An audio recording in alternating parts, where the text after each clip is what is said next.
Olá, meu nome é Virgínio Mantesso, eu sou historiador e genealogista e estou aqui hoje com muita satisfação para falar a vocês sobre as alterações de nomes italianos no Brasil da Grande Imigração. O conteúdo deste vídeo é um aviso importante que eu devo dar para vocês, bem como os pensamentos, pontos de vista e opiniões aqui expressos pertencem exclusivamente ao criador, quer dizer, a mim, e não refletem necessariamente os pontos de vista do Family Search International e da Rootstack. Eu vou começar com algumas ideias gerais para nós situarmos essa questão das mudanças de nome.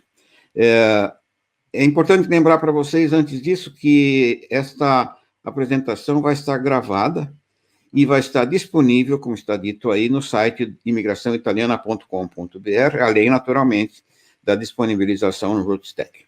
Então, dizia, durante a Grande Imigração, o Brasil recebeu cerca de 1,5 milhão de imigrantes italianos, que ficaram principalmente no sudeste e sul do país, sendo que o maior volume se concentrou entre 1887 e 1902. Quando essas pessoas chegavam no Brasil, eles tinham que, naturalmente, praticar atos civis. Então, eles tinham que informar dados como prenome, sobrenome e local de nascimento, principalmente. Se fosse oralmente, fosse exibindo documentos. E eles, muitas vezes, naturalmente, enfrentavam dificuldades com essa nova língua, que não conheciam o português, e isso resultava em anotações erradas desses dados. Então, nós vamos falar aqui sobre, com exemplos práticos, né, sobre alguns aspectos dessas alterações de nomes de pessoas e de locais italianos que a gente encontra atualmente nos registros, nas nossas pesquisas. Eu vou adotar a seguinte convenção: o sinal matemático de maior que, para nós, vai indicar que um som, uma palavra, vira, torna-se, passa a ser um outro som, e o sinal de menor implica em vem de, tem origem em. Os diferentes alcances da alteração dos nomes é uma coisa que a gente precisa ter em mente, que nem toda alteração é grave, vamos dizer assim. Em termos práticos, eu costumo dividir essas alterações naquelas que acontecem num contexto não oficial, né? E isso normalmente é um caso isolado que não se repete. Ele afeta, sim, a nossa pesquisa, mas ele não tem consequência na vida da pessoa. Por exemplo, a maneira como ela é listada numa página de registro de uma hospedaria de imigrantes, uma notícia no jornal que saia sobre esse imigrante, uma coisa assim.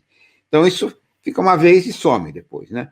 Agora, é diferente quando essa alteração acontece num documento oficial, porque ela é repetitiva e, mais ainda, ela é transmitida, ela afeta a pesquisa nossa, claro, mas ela afeta também toda a documentação, portanto, toda a vida da pessoa e de seus descendentes. Exemplo, uma alteração no sobrenome do marido no registro do casamento transmite-se aos filhos. Algumas das características do italiano nos ajudam a entender por que essas coisas aconteciam. Lembrando que o alfabeto italiano não inclui essas 5 letras, J, K, W, X e Y. Apesar de não existirem oficialmente, elas são usadas, como nós vamos ver. No italiano não existem o H inicial, em poucas formas de verbo, salvo poucas formas de verbo, o LH, né, o som que para nós é o LH, ou L molhado, em italiano se escreve GLI. O NH, similarmente, se escreve em italiano GN. E não existem também CHA, CHO, CHU. Por que é importante nós sabermos isso? Porque se nós pegarmos um documento com qualquer uma dessas grafias, por exemplo, um sobrenome Castanha, que é um sobrenome comum com NHA, e nós sabemos que é uma família de origem italiana, nós podemos ter certeza que foi alterado, porque no italiano ele seria escrito Castan, entre aspas, Gna, né? GNA. Então, outra característica importante é que o som que para nós é X, em italiano se escreve SCE e o X SCI. E, por último, todo mundo que já estudou italiano sabe disso, né? As doppie, né? As consoantes dobradas em italiano, elas são dificuldade para nós e elas são possíveis. Todas as consoantes pode ser dobrada em italiano. E sempre ela soa diferente quando está dobrada de quando ela está sozinha. Nós vamos ver agora alguns exemplos pronunciados por um italiano nato das doppie. Giulia è mia nonna. Mio figlio Luca è nato a Lucca. Vorrei una copia dell'atto di matrimonio della coppia Filippo e Anna. Então, como vocês viram, né? Espero que vocês tenham conseguido diferenciar. Existe um som diferente. Repito, isso é sempre problemático para brasileiros. Nós devemos sempre trabalhar com documentos escritos, tá certo? Na pesquisa genealógica. E ele pode incluir tanto informações que vêm de declarações verbais, pessoais, ou de uma fonte de referência escrita, quer dizer, um documento anterior, né? Cada uma dessas situações tem riscos que podem resultar em alterações de prenomes e sobrenomes. Aí, um exemplo de cada tipo de alteração.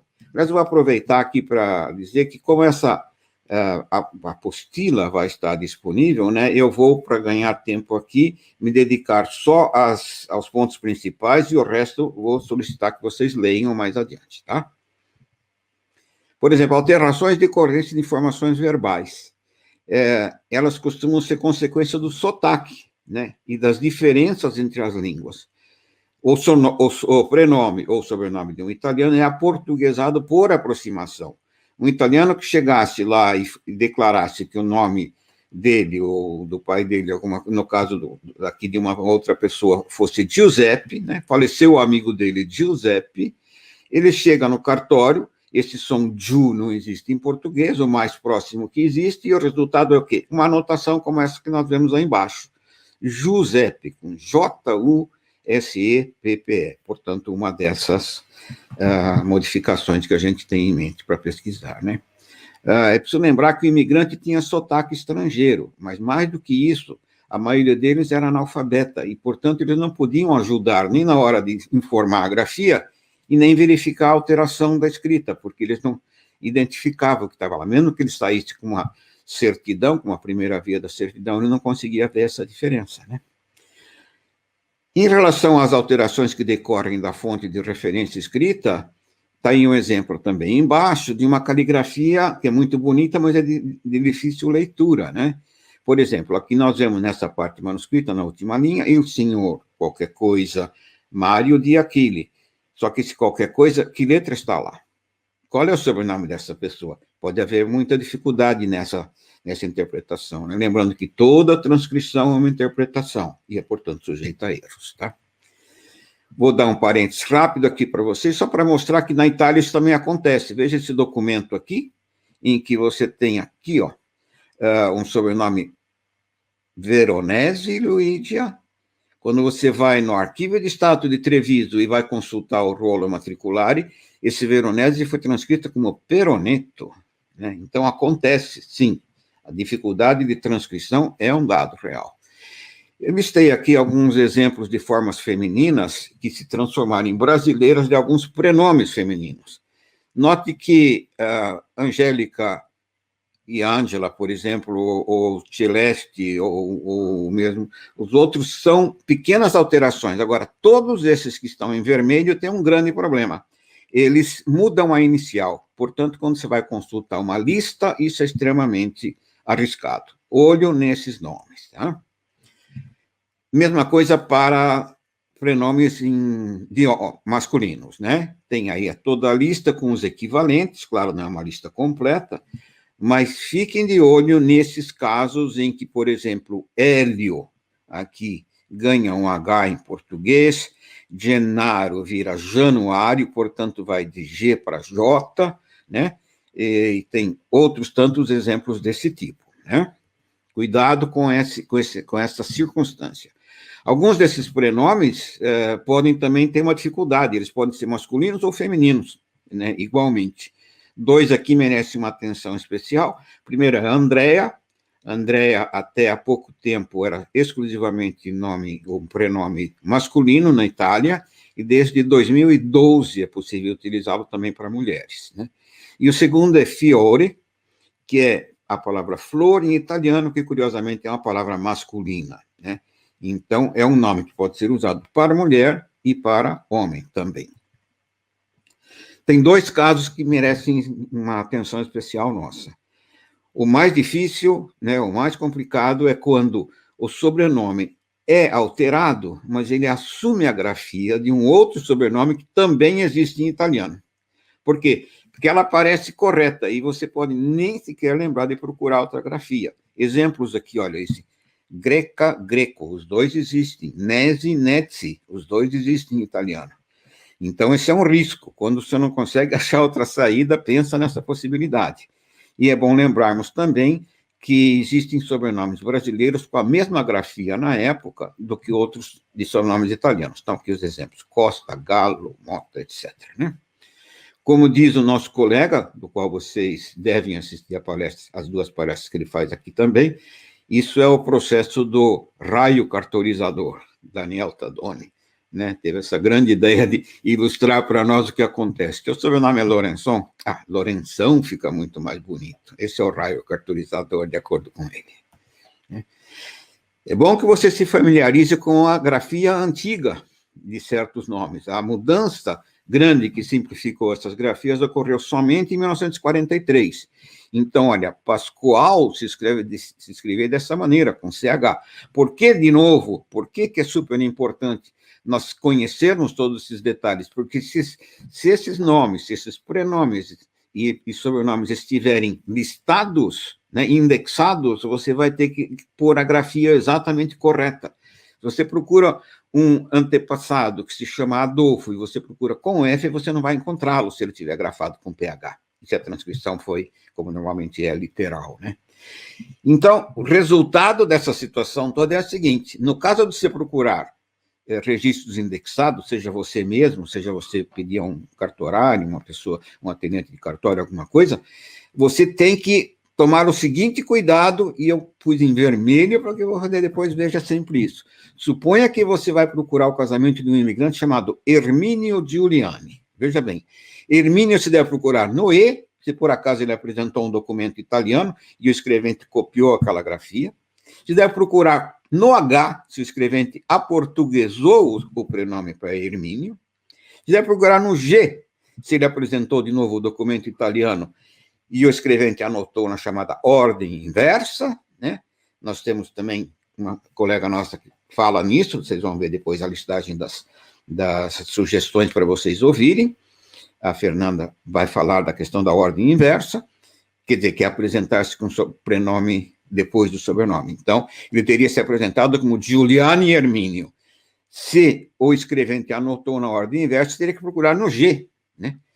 E se, por acaso, o sobrenome original, Giuliani, já foi aportuguesado, abrasileirado, adaptado, ou o escrevente, entre aspas, ouviu isso, ele escreveu Juliano, Julião com J. Então, veja, um nome, né, com prenome e sobrenome só, você tem 4 possibilidades de procurar. Muito importante essa dica para você não aceitar aquela resposta do tipo, não encontrei, não está aqui registrado. Outra coisa, quando a gente vai discutir a questão dos nomes de locais de origem, é a mesma coisa, né? Os nomes de locais são nomes, como outros quaisquer. Então, muitos nomes de origem acabam sendo difíceis. Todo mundo já passou por essa situação também. Eu fiz uma lista grande aqui de recursos importantes na internet que você pode consultar.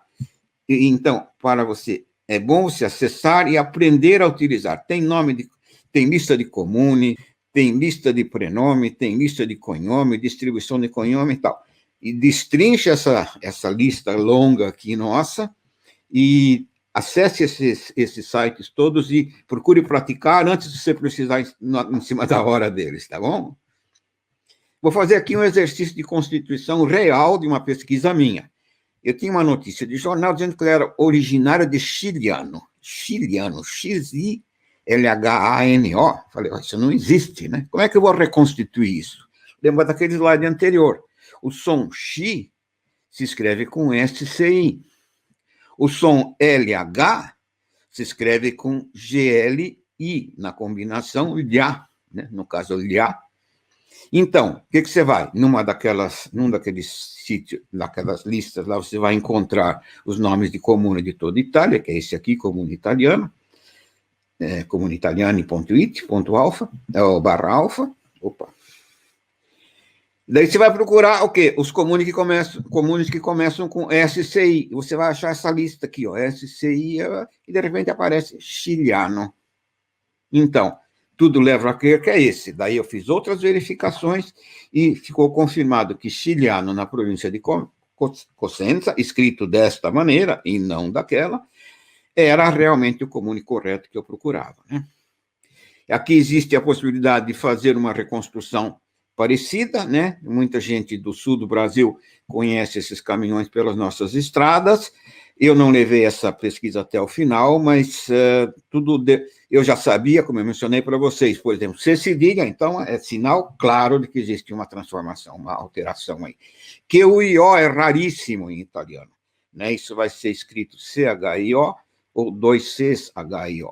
Feita a pesquisa, eu achei esta família aqui e achei na província de Trento esta empresa agrícola aqui. Possivelmente é uma das alternativas de que talvez seja a origem da família. Não sei, repito, não levei adiante essa pesquisa. Eu tenho aqui para vocês uma lista inicial aliás, de tudo que é disponível na internet. Eu separei só coisas para que vocês peguem online. Então, você tem o Arquivo Público do Estado do Espírito Santo, que tem um excelente material lá. Você tem o livro Italianos, né, também do Espírito Santo. A revista Insieme tem uma seção sobre cognome italiano, para vocês consultarem se familiarizarem com esses nomes. Tem também uma publicação sobre sobrenomes italianos, da professora Vitalina Frosi, que é do Rio Grande do Sul, uma especialista nisso. Tem uma história de família que é muito interessante, porque você mostra que qualquer pessoa pode levar isso adiante, né? E tem também, aqui no Comune de Porcenigo, uma série de cognomes. Por que é importante eu mostrar isso para vocês? Porque isso está se tornando cada vez mais comum. Então, busquem essas informações na internet, busque sempre, né? E não esqueça, isso é super importante, gente. Se você ainda não fala, aprenda. Se você já fala um pouquinho, melhore o seu conhecimento da língua italiana. Tá? E vocês vão pesquisar em italiano, tem que aprender italiano. Estou sugerindo que vocês assistam também essas 6 palestras, outras. 2 são minhas, que estão listadas ao final, 2 são do colega Daniel Tadoni, e 2 são de 2 pesquisadoras de alto nível, a Fernanda Zanini e a Bárbara Ferreira. Se vocês assistirem essas 7 palestras, vocês vão fechar uma espécie de um pacote de boa informação que vai ajudar vocês muito nas pesquisas, eu tenho certeza. Foi um prazer, muito obrigado por falar com vocês, e espero que vocês participem como leitores dessas 6 palestras que eu recomendei para vocês.